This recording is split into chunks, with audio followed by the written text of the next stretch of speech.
Welcome back to the Pursue Jesus podcast. This is Jack. And this is Mickey. And we're so glad you joined us today. Before we jump into our conversation, Mickey, please tell them what they need to do. Guys, like, comment, and subscribe. So far, we've been doing so good. Thank you for everybody who has came through and supported us. I've seen the comments. We just appreciate everybody who's been showing out and giving us the love, Yeah, 100%. So today, we're going to watch a video, really a debate between Christians and an atheist, well, two atheists, and we're going to talk through one pivotal argument that some atheists make, that if God allows animal cruelty, can he be real or can he be good? And so we're going to bring a variety off our YouTube channel, Pursue Jesus Podcast. As you've seen, we've talked about some megachurch, private luxury jets. We've talked about, should you listen to that pastor? And today we want to give you a little bit of apologetics. So go ahead. We're going to jump into this video real quick. Let's do it. I'd like to thank Stuart, Cliff, James, and Alex for this event. And I'll start with an argument I published in the International Journal for Philosophy of Religion called the expanded problem of animal suffering. Now, we all know the standard problem of suffering. If God is all powerful, he could prevent suffering. If he's all good, he should want to. So why is there suffering? Now, one traditional answer from Christians is that suffering came into the world because of human sin. And indeed, that's what Cliff frequently appeals to. However, science has discovered that animals have been suffering for hundreds of millions of years before humans ever existed, which strongly undermines this key Christian argument. Science has also revealed that the very engine of our creation involves mass extinctions and the brutality of evolution. Why would God choose these violent processes to get to us? And why does he command and commit cruelty to animals? In Deuteronomy, God orders those of a town who advocate worshipping a different God to be put to the sword, but not just the people, but also their animals. The same for the Amalekites. God orders their destruction, including their animals. God drowned almost all the animals in the world, including puppies and kittens, because of human sin. In the 10 plagues, as well as killing all the firstborn Egyptian domestic animals, he turns the Nile into blood and all the fish drown. Jesus exorcises demons into a herd of 2,000 pigs who then run off a cliff and drown. It seems the biblical God loves drowning innocent animals. Now, right now, there is a mass extinction event at the hands of humans. It's primarily because we eat meat. Now, God could foresee this tragedy and tweak our diets to avoid it. But he didn't. Why not? Now, these issues are easily resolved if the biblical God is false. Then it's no surprise that both the Bible and nature are so cruel to animals. Now, theists sometimes reply to this by running the moral argument. But this depends on trusting our moral intuitions. And if we can do that, then we should reject the cruel biblical. So as you watch this video, you see this argument made that if God is real, how could he allow such horrible animal cruelty? Which means the easiest answer is there is no God. So Mickey, what's your kind of first initial reaction? This is a tricky one because this can even go back to how us humans are. We're just rebellious by nature. Like the first instinct, the first thought that we have is violence, and we always choose to bash other people. And I know this is going more towards animal cruelty and stuff, but I don't know. It's a really interesting topic. Honestly, I wasn't prepared for this one, but it really is an interesting topic. For me, it's just more like the free will that God gives us. We fell short of the glory of God, and he still gave us his grace. And, and even through the suffering, we still are able to give God the glory, have a wonderful testimony. But when we're talking about animals, I mean, God does say, rule over them, but it's just a very interesting topic. I never actually thought about it like this, when it comes to animals, but yeah, they're delicious. So our Western world, and as you noticed, he talked about puppies and kittens, we have pets, and we have this special attachment to animals that wasn't the case in the times of Israel. It wasn't the case in early civilization. It wasn't the case 1,500 years ago. Animals were simply trade, they were weapons, they were food. And that's how animals were seen. They weren't seen as these special creatures. Like, these were what they did. And so, one, I think our Western world kind of takes that and go, we have a dog, we have a cat, we love them so much. Well, Old Testament times, it wasn't that case. It was, the horses were like weapons used in war. And so sometimes when God would destroy a nation, he would destroy their inventory. And part of destroying their inventory was horses and all those sorts of things.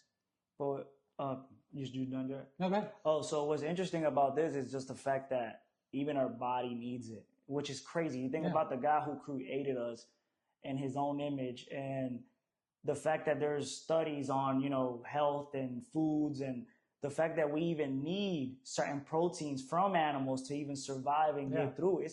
It's a very interesting topic, but then again, that's God's creation, Yeah, 100%. So I think when we look at the Bible, when we look at some of the things that God did in the Old Testament, we have to take off our Western hat, where we're just always thinking of things through our lens. And so I think that's important. I think it's important to remember what animals did in the Old Testament. I also think it's important when you're talking to an atheist or you're listening to an atheist, there's not a lot of, he doesn't give proof of why there were animals before the creation of the universe. So his argument is, if our sin is the reason why animals have to suffer and humans have to suffer, so what if animals were born millions of years before that? Well, where's the proof that's true? Again, I don't see that, and I don't necessarily believe that. But let's say it was true. So one, then we have to remember what animals were used for. As you kind of pointed out, they're under our dominion. God gave them to us, which is very important. So I think remembering that as we continue this conversation, we're going to jump into one more video about this, but it's all part of the same debate. These animals are not swept up like you described with those squirrels. These animals are killed on the command of God. And as you know, we discussed this at some length in our last conversation. In 1 Samuel 15, the best of the livestock are kept alive by Saul.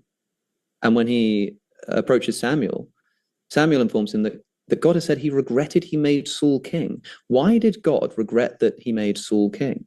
Because he kept alive the animals that he was supposed to kill. This is not like there is some kind of natural order which requires a balanced ecosystem which will involve predation and this kind of thing. This is God saying, go into this town, kill the men, kill the women, kill the children and the infants, and kill the animals. And when Saul does not kill the animals and leaves some of them alive, God regrets that he made Saul king. Phil's question, I think, is to explain how this kind of command can be justified. Not animals getting swept up as a foreseen but unintended consequence of the natural order or war, but no, go and kill them. And if you don't kill them all, you're going to be punished for it. Okay, so again, kind of the same argument. Why would God allow this happen to the animals? And why would he even let this happen to the children? And so we can have that conversation in a second. But it's very interesting on why they care. I mean, think about that for a second. Why do they care that animals are killed, right? Or they can use the word murdered. Why do they care?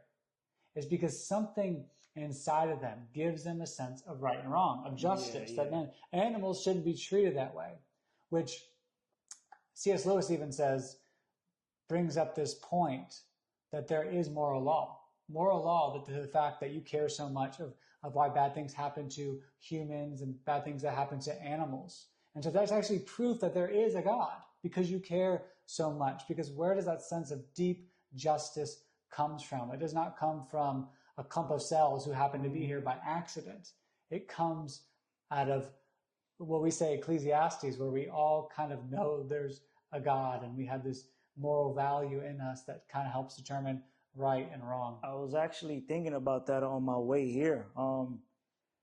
Just the simple fact that, like, we know certain things are wrong, but there has to be something to back up our conscience, the way that we think, the way that we, handle, the way just our sinful nature. There has to be something to back that up. And for somebody who was a former atheist,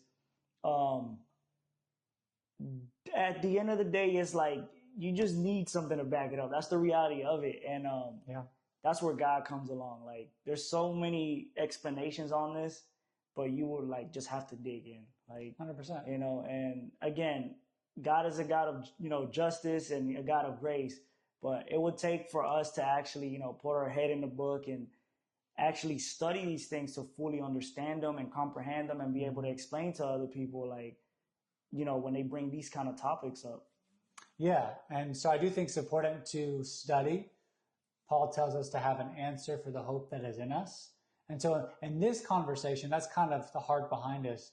If an atheist brings up this argument, now it's not an argument that many atheists will make, but it's an argument one makes, is why animal cruelty, if it's the sin of man that causes bad things in this world, why does it affect animals long before? And so Stuart actually mentions in this debate that there are other atheists who have come to Christ because there were insects in her backyard, and she saw how these insects were just being treated and mutilating things. And she's like, man, seeing that gives me outrage. So there has to be a God out there. There has to be something out there. And so that led to her conversion. And so an atheist can look at that. I think it's important to distinct, if you're looking for, let me say it this way. You have to look for evidence for God that he does exist, and rather than just looking for evidence that he doesn't exist. Because if you're going to be a good journalist, as Lee Strobel was for Case for Christ, he says you have to be impartial. And too often these atheists are not impartial, and they're just looking in all these different holes and they're just making a conclusion. So I think, one, they need to be open, as we should be open to the discussion and learning about these things and learning about their argument, so we can have a good, healthy conversation with them. Yeah, I totally agree. And so good, couple things, apologetics. C.S. Lewis' books, Mere Christianity is a great apologetic book. Case for Christ by Lee Strobel, Tim Keller, Reason for God. Just different ways that you can help grow your faith in the apologetic space. That's going to help equip you to pursue Jesus and help others pursue Jesus. And so I think that's all we have for today. Yeah. So now you know what to say if someone brings up this argument. We're praying for you. We're rooting for you. Please don't forget to subscribe, and we'll be with you next week. Thank you guys for watching. I can't wait to see those comments. And thank you once again. Jesus.